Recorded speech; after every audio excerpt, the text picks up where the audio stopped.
দেখো বন্ধুরা, ফেসবুক তো আমরা সকলেই ইউজ করি, প্রত্যেকেই ইউজ করি ফেসবুক। কারো তো একাধিক ফেসবুকে অ্যাকাউন্ট আছে বা পেজও আছে। কিন্তু ফেসবুক ইউজ করতে গিয়ে কি এটা কখনো খেয়াল করেছো যে আমরা দেখো অনেক সময় অনেক স্টোরি দেখি, অনেকে স্টোরি দেয়, স্টোরি দেখি, স্টোরিতে আবার অনেক সময় রিয়াকশনও দিয়ে থাকি।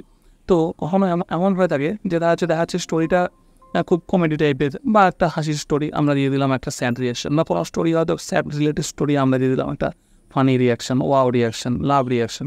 তো এরকম যদি কোনো ভুল কিছু করে থাকি আমরা, ইচ্ছাকৃত বা অনিচ্ছাকৃতও করে থাকি, তাহলে সেটাকে আমরা কারেকশন করবো কী করে?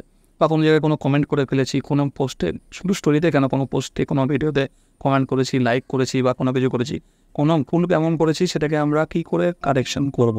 তো আজকে সেটা দেখিয়ে দেবো কোন সেটিংটা অন করলে বা কী করলে আমাদের ফেসবুকে করা কমেন্ট, লাইক বা কোনো কিছু, সেটাকে আমরা আবার আগের জায়গায় করতে পারি বা সেটাকে ঠিকঠাক করে নিতে পারি। সেটা আজকে দেখাবো। দেখো চলো ফেসবুকের পেজে গিয়ে তোমাদেরকে আমি দেখিয়ে দিচ্ছি। তো দেখো বন্ধুরা, আমরা আমাদের ফেসবুকের প্রোফাইলে চলে এসেছি। তো ভিডিওটি স্টার্ট করার আগে একটাই রিকোয়েস্ট তোমাদের কাছে, তোমরা যদি চ্যানেলের নতুন হয়ে থাকো তো চ্যানেলটিকে সাবস্ক্রাইব করে দিও এবং ভিডিওটি ভালো লাগলে ভিডিওটিকে লাইক করো। তো চলো ভিডিওটি স্টার্ট করা যাক। তো ধরো তোমাদেরকে দেখাচ্ছি, ফর এক্সাম্পল ধরো এখানে যে আমরা ফেসবুকে আমাদের প্রোফাইল এখানে তো অনেকের আমরা এখানে রিলসগুলো দেখতে পাই, স্টোরি দেখতে পাই। তো এখানে ধরো আমি কারো একটা স্টোরিতে, ধরো এখানে এই স্টোরিটা আছে, এনার স্টোরিটা আছে, এই স্টোরিটা করে একটা হা রিয়াক্ট দিয়ে দিয়েছি, ঠিক আছে, ব্যাক করে দিলাম। এবার ধরো আমি যে রিয়াক্টটা দিলাম এখানে হা রিয়াক্ট, তো এই ছবিটার সঙ্গে তো এই রিয়াক্টের কোনো সামঞ্জস্য নেই। তাহলে কি করব? হয়তো আমি ভুল করে দিয়েছি বা ইচ্ছাকৃতই দিয়ে দিয়েছি। তাহলে এবার আমার এই যে ভুলটাকে আমি শোধরাবো কী করে? সেটা স্টোরি বা রিলের ক্ষেত্রে হতে পারে বা যে কোনো ডাইরেক্ট পোস্টের ক্ষেত্রেও কিন্তু হতে পারে, ঠিক আছে, শুধু রিয়াকশান কেন, কমেন্টও হতে পারে, ঠিক আছে। তাহলে এটাকে শোধরাবো কী করে? দেখো তার জন্য কি করতে হবে, আমরা এই যে আমাদের লোগোটা ডান দিকে উপরে আছে, এই লোগোতে ক্লিক করব। ক্লিক করার পরে দেখো আমাদের এই যে নামটা চলে আসছে, এই নামের মধ্যে ক্লিক করব। ক্লিক করার পরে এইখানে দেখো এই যে 3 ডট এটা আছে, ঠিক আছে, এটাতে ক্লিক করব।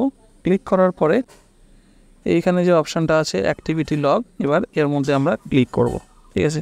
ক্লিক করলাম। ক্লিক করে দেখো এবার যে পেজটা খুললো, এবার এখানে দেখো ইয়োর ফেসবুক অ্যাক্টিভিটি, ঠিক আছে, এই যে এইটা, ঠিক আছে, এটাতে আমরা ক্লিক করব। ফেসবুক অ্যাক্টিভিটিতে ক্লিক করলাম। এবার এটাকে টেনে তুলে নেব পুরো, ঠিক আছে, তুলে নিয়ে যেহেতু এটা কোনো স্টোরিতে আমরা করেছি, স্টোরির মধ্যে তো আমি রিয়াকশানটা দিয়েছিলাম, তাহলে এই স্টোরিসে আমরা ক্লিক করব করে কি করব, স্টোরিজ অ্যাক্টিভিটিতে ক্লিক করব। স্টোরিজ অ্যাক্টিভিটিতে ক্লিক করলেই কিন্তু এইখানে দেখো এখনই দেখিয়ে দিচ্ছে যে টিনা রানা হাড রূপসা স্টোরি, মানে এই রিয়াকশানটা কিন্তু রূপসা স্টোরিতে দিয়েছে। তাহলে এবার সেটাকে কি করে অ্যাডজাস্ট করব বা মানে ঠিক করব? তো এই যে ডান দিকে 3 ডটটা আছে সেখানে ক্লিক করব, করে রিমুভ রিয়াকশানে ক্লিক করব।